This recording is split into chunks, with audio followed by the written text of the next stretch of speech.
All right, so lesson 3.2, we're going to be doing some multiplication with fraction answers. And your I can statement is I can multiply a whole number by a fraction. So look at this right here. Excuse me. So remember that a fraction is a numerator on top, denominator on the bottom. So we have a fraction times a whole number. That's what these letters stand for.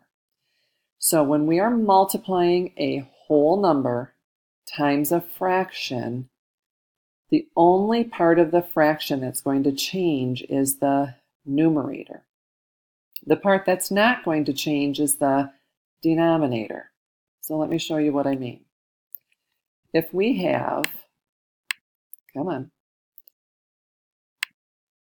Okay, again, numerator, denominator, whole number. If we have 2 times 3/7, our answer is 6/7. Notice I did 2 times 3 is 6. The denominator doesn't change.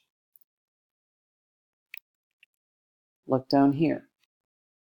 2 times 3, denominator stays 7. 2 times 3 is 6. Our answer is 6/7. So the whole number times the numerator. There's no denominator here. Actually, we could put a denominator there. It would be 2 over 1. 1 times 7 is 7. All right, now, sometimes your answer will be greater than a whole. So for example, when multiplying fractions, answers can be an improper fraction. So if I were to show 3/4 of 3 on a number line, here we have 3 whole pieces, and they happen to be divided into fourths. So if we're going to take 3/4 of one, 3/4 of another one, 3/4 of another one, so now we have 3/4 of 3. If you were to count those up, you'd have 3, 6, 9/4, right?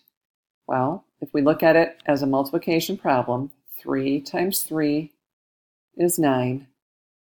Fourths are left alone. We have 9/4.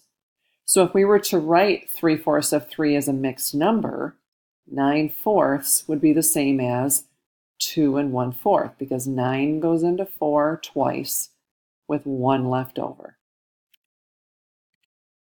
Believe it or not, that's it for your video, and here are your practice problems.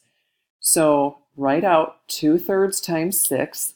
Now, I really don't like how these come out as slanted fractions, but that's just what the computer does with PowerPoint. So think of this as the 2 and the 6 are both numerators. The 3 is your denominator and does not need to change, because really this is 6 over 1, and that would be 3 times 1, which is going to stay 3.